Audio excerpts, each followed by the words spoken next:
c'est facile pour lui, il est millionnaire, il a plein d'argent. Non, ça se passe pas comme ça. Quand on est salarié, c'est peut-être un peu plus linéaire. L'investissement, l'entrepreneuriat, comme je vous disais, c'est quelque chose de difficile. Ils ont peut-être envie d'avoir leur petite vie, d'aller au boulot, de rentrer chez eux, de regarder Netflix, de faire des barbecues le week-end. Vous allez avoir du mal aussi à partager vos joies et vos réussites puisqu'ils ne comprennent pas. Le parcours est long. Si vous voulez réussir dans l'immobilier, ça se fait pas en 2 mois.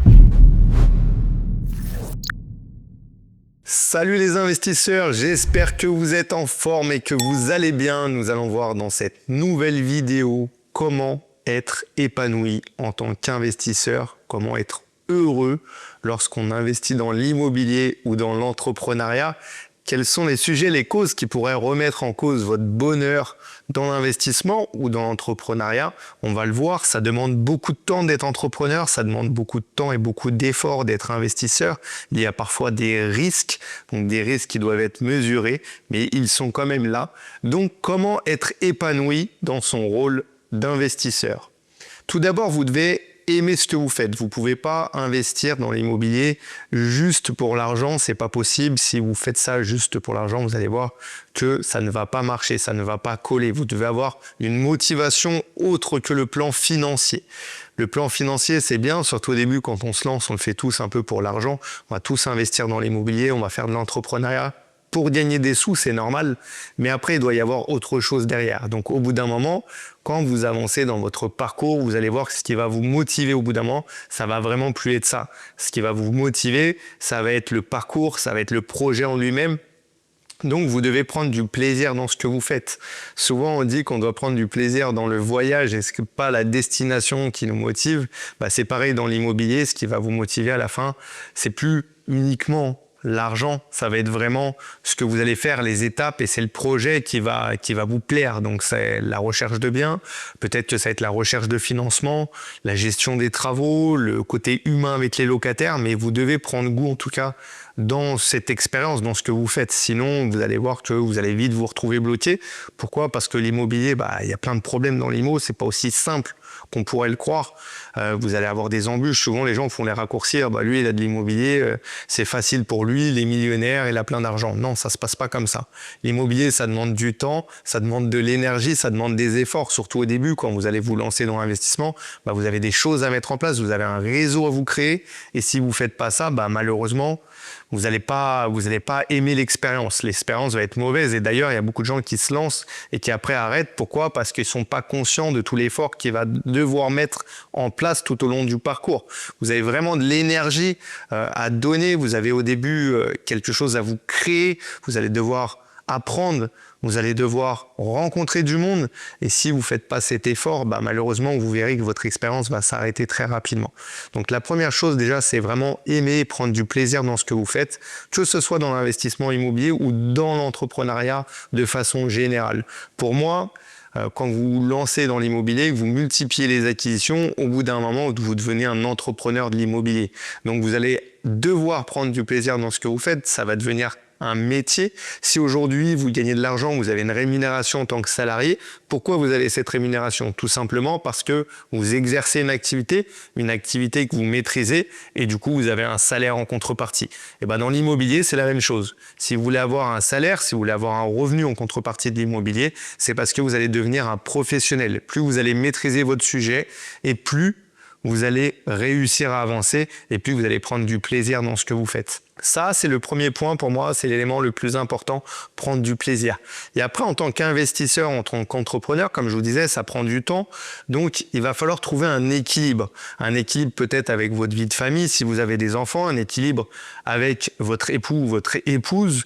Donc, il faut que vous arriviez à trouver votre place et que votre famille arrive à trouver votre place autour de vous. Parce que c'est pas toujours évident. Quand on est investisseur, quand on est entrepreneur, parfois, c'est les montagnes russes. Un coup, vous êtes content dans la journée, puis après ça redescend parce que vous avez une mauvaise nouvelle, puis après ça remonte parce que vous avez trouvé un bien, vous avez eu votre financement. Donc les journées ne sont jamais neutres. C'est pas comme alors c'est pas péjoratif quand je dis ça, mais c'est pas comme quand on est salarié. Quand on est salarié, c'est peut-être un peu plus linéaire. Là, dans l'investissement, vous avez des hauts, des bas. Dans l'entrepreneuriat, c'est pareil. Et dans la journée, au sein de la même journée, vous pouvez avoir les montagnes russes, donc des fluctuations de votre humeur. Et ça, c'est difficile pour les gens qui vous entourent. Donc, c'est important de leur expliquer ce que vous faites, de leur expliquer qu'il peut y avoir des variations, des fois des joies, des fois des peines, et que ça peut être difficile, mais c'est à vous un petit peu d'arriver à canaliser ça et peut-être de vous prendre un temps, faire un tampon entre le moment où vous avez les projets, entre les moments où vous êtes au travail, où vous êtes au bureau, et les moments où vous rentrez chez vous, pour faire un sas de décompression. Sinon, le moment où vous allez rentrer risque de ne pas être agréable ni pour vous, ni pour les gens qui sont autour de vous. Donc, que vous soyez en couple, que vous ayez des enfants, que vous soyez avec des amis, peu importe. Essayez de faire un sas de décompression vraiment et qu'il y ait une osmose avec les gens qui vous entourent. Parce que sinon, vous allez vite vous retrouver seul. L'investissement, l'entrepreneuriat, comme je vous disais, c'est quelque chose de difficile. Donc, par moment, vous pouvez avoir l'impression d'être seul. Et c'est pour ça qu'il est important de participer à des événements comme des séminaires, des masterminds qui vous permettent d'échanger avec des gens qui ont la même vision que vous, qui ont les mêmes projets, qui ont envie de faire des choses. Parce que sinon, vous allez voir que vous allez être pris pour un extraterrestre, vous allez souvent être seul parce que les gens autour de vous, ils ont peut-être envie d'avoir leur petite vie, d'aller au boulot, de rentrer chez eux, de regarder Netflix, de faire des barbecues le week-end. Et vous, si vous êtes investisseur, vous êtes vraiment investi, vous allez voir que vous avez peut-être d'autres choses à faire le week-end, comme rechercher des biens de samedi, rechercher des financements, vous plonger dans la fiscalité, dans la comptabilité le week-end de ce que vous avez à faire, peut-être gérer des locataires. Donc forcément qu'au bout d'un moment, ça crée une distance entre vous et les gens qui vous entourent. Et cette distance, ça peut être mal vécu par vous ou par les personnes qui sont autour de vous. Donc faites bien attention à avoir un cadre solide. Et plus vous allez avoir un cadre solide, plus ça va être facile pour vous d'avancer parce que vous allez avoir des gens qui vous entourent, qui sont bienveillants, qui ont compris ce que vous faites. Donc n'hésitez pas à échanger, d'expliquer aux gens sans forcément trop rentrer dans le détail. Le but, ça va être vraiment que les gens comprennent ce que vous faites et puis que vous puissiez avancer avec un centre solide, avec un noyau solide qui vous permette de réaliser vos projets. Parce que quand vous êtes seul, c'est ultra difficile. Vous allez avoir des moments de doute. Si vous n'avez personne avec qui les partager, ça peut être très complexe. Donc prenez vraiment le soin d'avoir des partenaires, d'avoir autour de vous des investisseurs, des entrepreneurs avec qui vous pouvez partager vos moments de faiblesse, avec qui vous pouvez partager vos craintes, avec qui vous pouvez partager vos réussites aussi. Parce que la problématique, c'est que quand vous avez des gens autour de vous qui n'investissent pas ou qui n'entreprennent pas, vous allez avoir du mal aussi à partager vos joies et vos réussites puisque ils ne comprennent pas forcément ce que vous faites. Donc c'est important d'avoir un cadre avec qui vous pouvez échanger. Donc je vous encourage vivement, en plus du cocon familial, des amis, de votre conjoint, de votre épouse, peu importe, à avoir autour de vous des gens qui partagent la même passion pour pouvoir échanger sur les réussites, mais aussi les problématiques. La dernière chose que j'aimerais partager, c'est pour moi, il y a 3 choses. Donc on a vu la première, c'est vraiment important d'aimer ce que vous faites. La deuxième, d'avoir des gens qui vous accompagnent. Et la troisième chose, c'est d'être déterminé et de ne rien lâcher. Si vous voulez avoir une bonne estime de vous, si vous voulez réussir dans vos projets, que ce soit dans l'investissement immobilier, encore une fois, ou dans l'entrepreneuriat, il faut définir des objectifs et ne rien lâcher tant que vous n'atteignez pas ces objectifs. Vous devez être déterminé. L'investissement, comme je vous ai dit, c'est pas quelque chose de facile, contrairement à tout ce qu'on entend sur les réseaux. Il y a de l'investissement en vous, ça prend du temps. Vous n'êtes pas toujours au top de votre forme. Pourquoi? Parce que vous êtes comme tout le monde, vous pouvez avoir des moments de faiblesse. Vous allez voir que le parcours est long. Si vous voulez réussir dans l'immobilier, ça se fait pas en 2 mois. Vous allez devoir réussir sur des durées un peu plus longues, comme dans l'entrepreneuriat. D'ailleurs, on réussit pas en 1 mois. On réussit sur 2, 3 ans, 4 ans, 5 ans, 10 ans. C'est comme ça que vous allez pouvoir vous démarquer.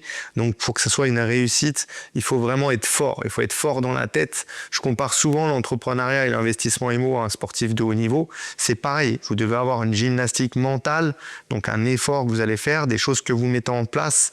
Bien souvent, il faut aussi prendre soin de soi, faire attention à son alimentation, à son sommeil. Après ça, voilà, vous n'êtes pas obligé, je vous dis pas qu'il faut être un curé pour investir, mais il faut faire attention quand même à son hygiène de vie pour pouvoir avoir des résultats, parce que si vous couchez tous les jours à 3 heures du mat, c'est sûr que ça peut être difficile le lendemain matin de se lever et d'être opérationnel. Après, il y a des gens qui sont plus du soir, des gens qui sont plus du matin. Moi, personnellement, je suis plus du matin.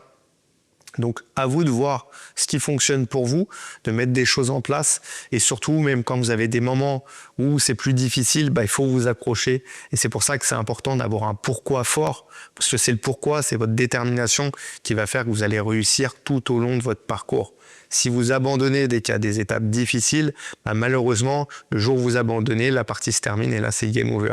Donc, il faut vraiment être concentré, être focalisé sur votre objectif, peu importe que les gens, des fois, même qui vous entourent sans le faire exprès, vous diront « Oh, c'est trop dur ce que tu fais, laisse tomber, ça sert à rien en plus ». Si c'est pour être riche dans 10 ans, dans 15 ans, c'est pas la peine. N'écoutez pas ces gens-là. Vous avez fixé un objectif, allez jusqu'au bout de votre démarche, allez jusqu'au bout et vous verrez le résultat est beau à la fin. Mais il faut pas vous décourager. Si vous baissez les bras encore une fois, eh ben, ça sera très difficile d'avoir des résultats. Donc soyez focus.